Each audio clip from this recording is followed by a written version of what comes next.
Mereka melihat tong besar melayang ke arah mereka. Jadi semua orang cepat-cepat naik ke tong. Namun, ketika giliran Lao Bai tiba, dia tidak ragu-ragu dan menyerahkan harapan hidup kepada orang lain. Pada akhirnya, dia mengencangkan tutupnya dari luar dan menolak untuk membukanya tidak peduli bagaimana orang-orang di dalam berteriak. Namun, pada saat ini, sesuatu yang mengerikan terjadi lagi. Aliran air bawah tanah tiba-tiba menerobos pipa, dan saat air terus mengalir masuk, Lao Bai dengan cepat tenggelam. Saat ini, orang-orang di dalam tong itu aman dan sehat. Namun siapa sangka pada saat itu juga, bangunan gantung raksasa itu tiba-tiba roboh dan mengenai tepat di atas tangki air tersebut. Tong yang semula mengapung tertekan bangunan dan ikut tenggelam. Untungnya, saat tekanan terus meningkat, tong itu akhirnya melewati gedung dan mengapung lagi. Akan tetapi, sebelum semua orang sempat bergembira, tong itu telah terjerat erat oleh beberapa kabel listrik. Pada saat kritis, semua orang menggunakan seluruh kekuatan mereka untuk memukul tong. Untungnya, kekuatan mereka cukup kuat, dan tong akhirnya terlepas dan terus naik.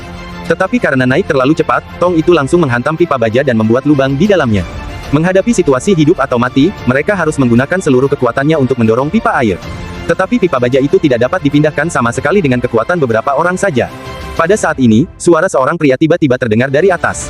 Ternyata Lao Bai, yang pandai berenang, datang. Setelah terus-menerus menghantam dengan kakinya, ia akhirnya memisahkan pipa air dan tabungnya.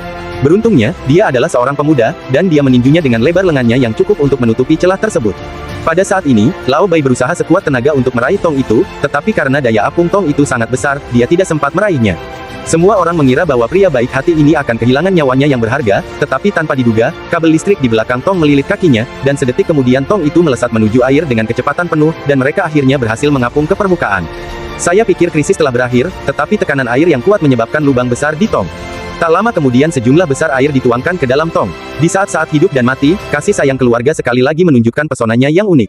Lao Wang memegang erat putranya di atas kepalanya, dan pada saat ini tutup ember itu tiba-tiba terbuka. Ternyata Lao Bai berubah menjadi seberkas cahaya dan